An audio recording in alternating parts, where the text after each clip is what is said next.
죽음을 이기시고 부활하신 주님, 우리에게 생명을 주신 그 주님의 이름을 함께 찬양하며 나아갑니다.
주께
사랑과 은혜가 많으신 아버지 하나님 감사합니다. 저희가 오늘 부활주일로 예배를 드리게 되었습니다. 저희가 드려지는 이 예배 가운데 주님께서 함께 하셔서 저희가 좋은 잘 예배를 드리고 갈 수 있도록 도와주세요. 또한 부활주일 주님을 생각하며 하루를 지낼 수 있도록 도와주시고 주님과 동행하는 삶을 계속해서 살 수 있도록 도와주세요. 사랑과 은혜 많으신 예수 그리스도의 이름으로 기도하옵나이다. 아멘. 마태복음 28장 1절에서 10절까지 말씀입니다. 안식일이 다 지나고 안식 후 첫날이 되려는 새벽에 막달라 마리아와 다른 마리아가 무덤을 보려고 갔더니 큰 지진이 나며 주의 천사가 하늘로부터 내려와 돌을 굴려내고 그 위에 앉았는데 그 형상이 번개 같고 그 옷은 눈같이 희건을 지키던 자들이 그를 무서워하여 떨며 죽은 사람과 같이 되었더라. 천사가 여자들에게 말하여 이르되 너희는 무서워하지 말라. 십자가에 못 박히신 예수를 너희가 찾는 줄을 내가 아노라. 그가 여기에 계시지 않고 그가 말씀하시던 대로 살아나셨느니라. 와서 그가 누우셨던 곳을 보라. 또 빨리 가서 그의 제자들에게 이르되 그가 죽은 자 가운데서 살아나셨고 너희보다 먼저 갈릴리로 가시나니 거기서 너희가 배우리라 하라. 보라, 내가 너희에게 일렀느니라 하거늘. 그 여자들이 무서움과 큰 기쁨으로 빨리 무덤을 떠나 제자들에게 알리려고 다름질할세 예수께서 그들을 만나 이르시되 평안하냐 하시거늘 여자들이 나아가 그 발을 붙잡고 경배하니 이에 예수께서 이르시되 무서워 말라. 내가 내 형제들에게 갈릴리로 가라 하라. 거기서 나를 보리라 하시니라. 자, 요하 반갑습니다 여러분. 드디어 때가 되었어요. 오늘 부활절입니다. 오늘 이렇게 여러분들과 인터넷으로 만나게 되어서 굉장히 기쁩니다. 오늘 많은 학생들도 나왔고 또 그다음에 어제 찬양은 하느라 세메이온에서 이렇게 헌신을 해주셨어요. 여러분 이렇게 점점 많은 사람들이 모이기 시작하니까 코로나가 아직 기승을 부리지만 그래도 예배가 정상화되는 느낌 그리고 부활하는 느낌을 제가 조금은 받습니다. 어서 빨리 교회가 정상처럼 되어서 우리가 다시 만날 수 있으면 좋겠습니다. 자, 오늘은 부활절이에요. 부활절은 제가 생각하는 교회의 절기 중 가장 큰 날입니다. 제가 생각하는 교회의 절기 세 가지 절기가 있는데요. 첫 번째는 성탄절, 추수감사절, 그리고 부활절입니다. 그 중에 저는 부활절이 가장 중요하다고 생각을 합니다. 왜냐하면 예수 그리스도께서 이 땅에 오시고 또 부활하셔서 그의 목적을 이루셨기 때문입니다. 여러분들께서도 이 부활절에 더욱더 신앙이 깊어지시기를 바랍니다. 특별히 오늘의 말씀은 마태복음입니다. 마태복음뿐만 아니라 많은 복음서들이 모두 예수 그리스도의 부활을 그려놓았습니다. 하지만 관점이 약간씩 다릅니다. 예를 들어 볼까요? 오늘 마태복음과 비교할 본문은 바로 마가복음입니다. 마가복음 16장 1절인데요. 이렇게 써 있습니다. 안식일이 지나매 막달라 마리아와 야고보의 어머니 마리아와 또 살로메가 가서 예수께 바르기 위하여 향품을 사다 두었다가 라고 이야기를 합니다. 이 향품을 사다 두었다라는 것에 우리가 집중을 할 수 있어요. 왜냐하면 향품을 사다 두었다라고 이렇게 사실적으로 묘사를 한 것은 마가복음이 조금 더 마태복음보다 예수께서 부활하신 것을 사실적으로 그려내기 위해 노력을 했다라고 생각을 할 수 있기 때문입니다. 하지만 마태복음은 조금 다른 관점을 가지고 있어요. 그럼 마태복음은 어떤 관점을 가지고 있느냐? 제가 생각할 때 1절을 보면 우리가 알 수 있을 것 같아요. 자, 마가복음과 비교해 보겠습니다. 안식일이 다 지나고 안식 후 첫날이 되려는 새벽에 막달라 마리아와 다른 마리아가 무덤을 보러 갔더니 라고 했습니다. 조금 더 생략된 모습을 볼 수 있는데요. 이 말은 마태복음이 사실적인 묘사를 집중적으로 하지 않았다는 것을 우리가 확인할 수 있습니다. 그럼 마태복음의 목적은 무엇이냐? 이 생략을 통해서 무엇을 강조하려고 했을까요? 자, 2절을 한번 봅시다. 2절에 바로 마태복음의 목적이 드러나게 됩니다. 서론 이후에 본론이 시작되는 부분이 바로 2절인데요. 2절 한번 볼까요? 큰 지진이 나며 주의 천사가 하늘로부터 내려와 돌을 굴려내고 그 위에 앉았는데 마태복음은 이 예수님의 부활을 신비로운 관점에서 보여줍니다. 마태복음의 목적은 이 신비로움을 통한 하나님의 권능을 보여주는 것을 이 목적으로 삼고 있습니다. 자, 여러분 신비로운 게 뭘까요? 먼저 신비로운 것에 대해서 생각을 해봅시다. 신비로운 거, 여러분이 보았던 것 중에 가장 신비로운 것은 해리포터가 있을 수 있겠죠. 또 폭죽놀이가 있을 수 있습니다. 그런데 신비로운 것은 아름다운 거랑 이렇게 혼동을 하면 안 돼요. 폭죽놀이는 아름답지만 사실 신비롭진 않죠. 그리고 제가 디즈니 월드에 간 적이 있어요. 디즈니 월드에 갔는데 이게 아름다운 거지 신비로운 것은 아닙니다. 그렇다면 신비로운 것은 뭐냐? 전도사님이 가져왔어요. 자, 알 수 없는 것을 경험했을 때 우리는 신비롭다고 이야기를 합니다. 전혀 경험해보지 못한 것들이 우리 눈앞에 펼쳐졌을 때 우리는 신비롭다. 우리가 이해할 수 있는 우리의 머리를 넘어 있는 어떤 것들을 볼 때마다 우리는 신비롭다라고 얘기를 하고 경이롭다라고 얘기를 합니다. 예를 들어서 나이아가라 폭포 같은 데를 가보면 우리 시야에 폭포가 한 번에 들어오지 않겠죠? 그리고 그 큰 폭포를 본 적이 없으니까 경탄이나 경외가 나옵니다. 이런 것들을 통해서 우리가 신비를 경험하기도 합니다. 자, 이 신비로운 것, 우리가 알지 못하는 것은 권위입니다.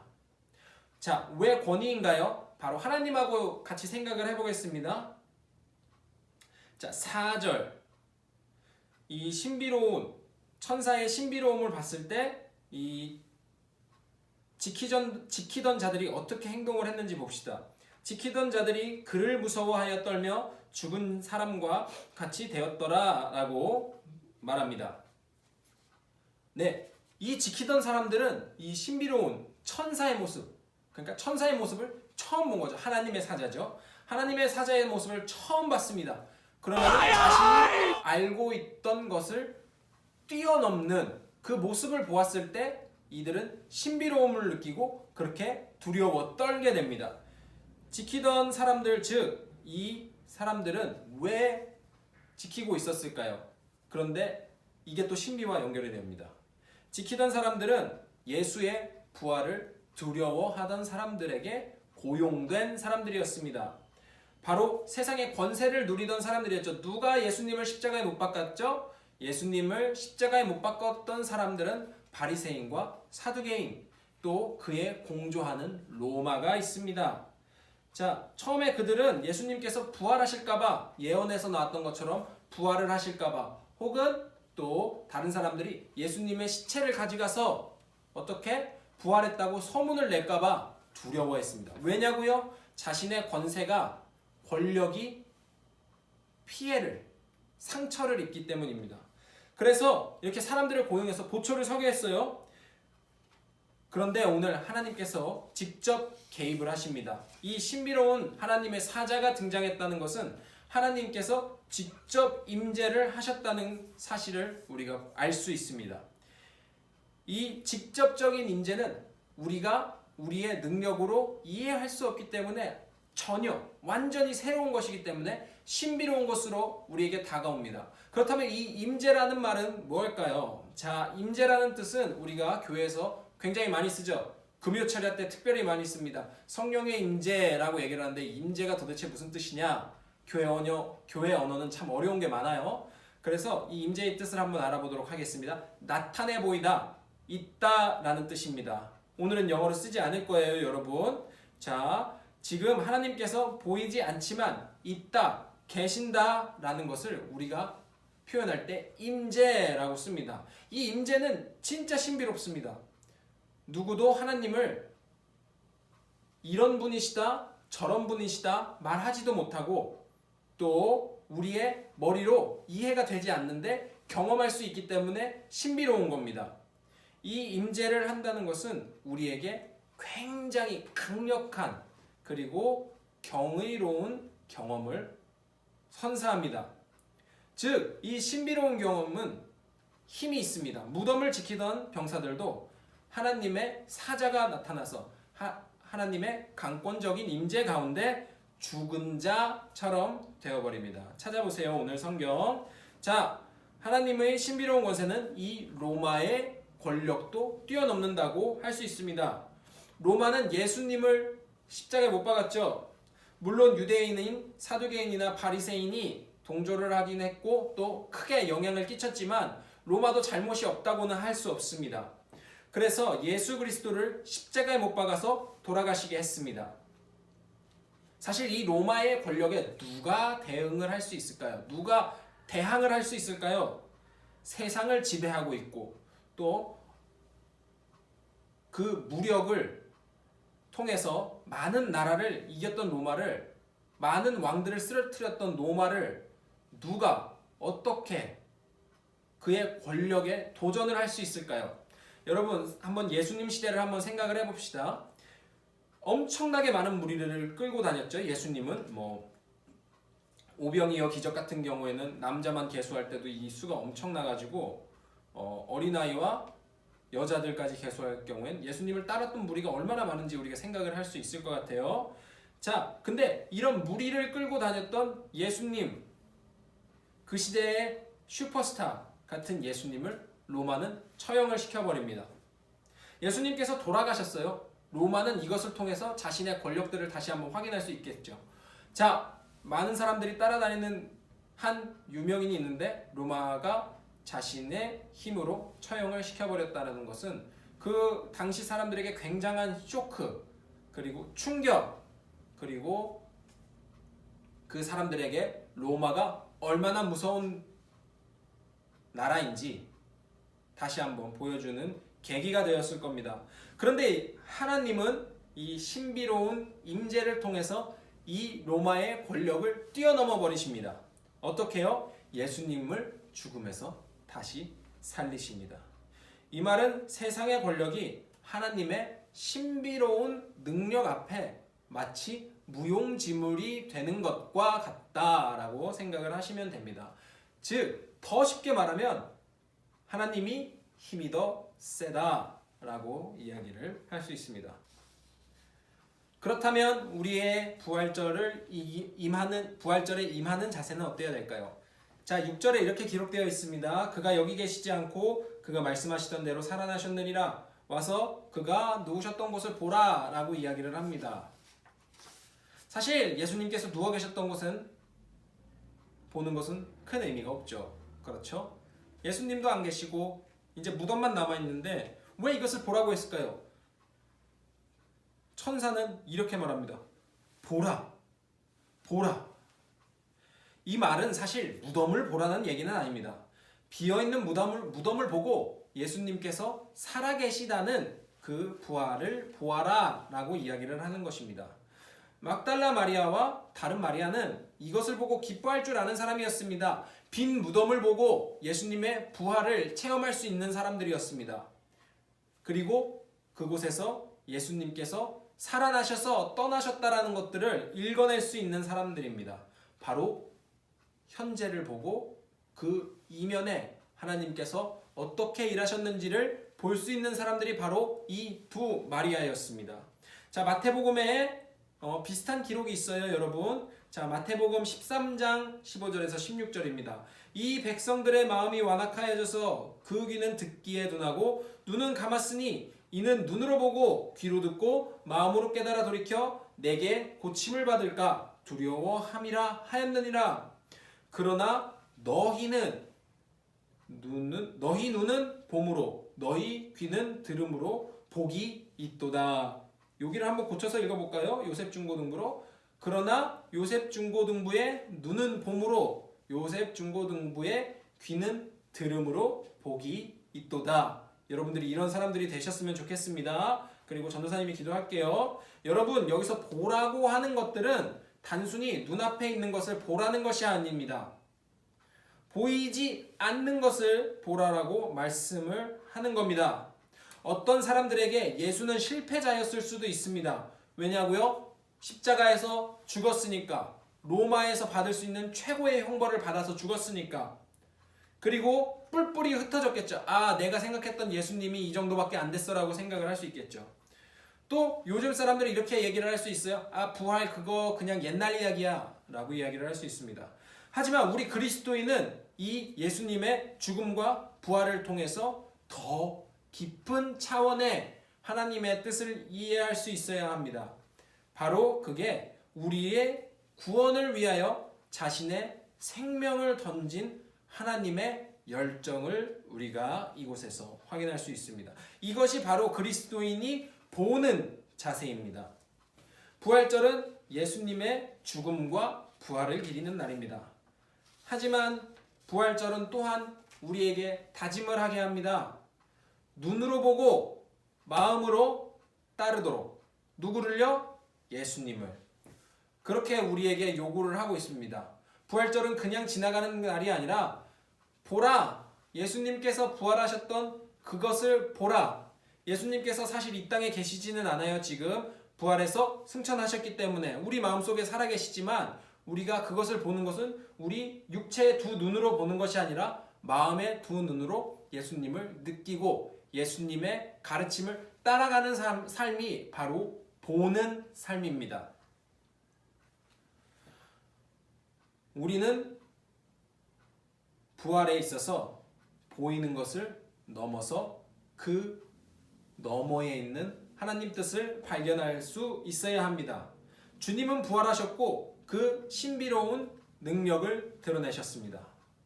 그럼 우리에게 주어진 일은 뭐라고요? 그 신비로운 능력을 체험하고 그곳에서 보는 것.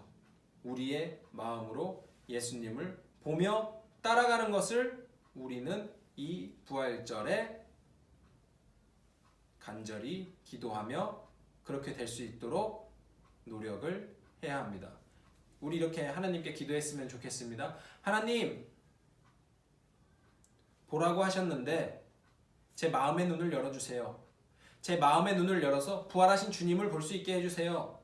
이 땅에 주님이 보이지 않는다고, 계시지 않는다고 하여서 우리가 이 빈 땅을 보는 것이 아니라 우리 마음속에도 살아계시고 승천하신 예수님을 볼 수 있게 해주세요 라고 우리 이 시간 함께 기도하도록 하겠습니다. 하나님 아버지 감사합니다. 이렇게 귀한 부활절을 우리가 맞이할 수 있게 하시고 많은 사람들이 헌신할 수 있게 해주셔서 감사합니다. 우리가 이 시간에 간절히 기도하는 것은 우리가 주님의 부활을 볼 수 있는 그런 영적인 지경에 이를 수 있도록 주여 인도하여 주시옵소서. 우리가 할 수 있는 것은 오직 주님께 간구함으로 우리의 마음 문을 열어드리는 것입니다. 주님께서 우리 가운데 임재하셔서 그 신비로움을 드러내시고 또 우리가 주님을 볼 수 있게 인도하여 주시옵소서. 이 부활절에 더욱더 깊은 신앙의 차원으로 나아갈 수 있도록 주여 인도하여 주세요. 예수님 이름으로 기도합니다. 아멘. 하늘에 계신 우리 아버지, 아버지의 이름을 거룩하게 하시며 아버지의 나라가 오게 하시며 아버지의 뜻이 하늘에서와 같이 땅에서도 이루어지게 하소서. 오늘 우리에게 일용할 양식을 주시고 우리가 우리에게 잘못한 사람을 용서하여 준 것 같이 우리 죄를 용서하여 주시고 우리를 시험에 빠지지 않게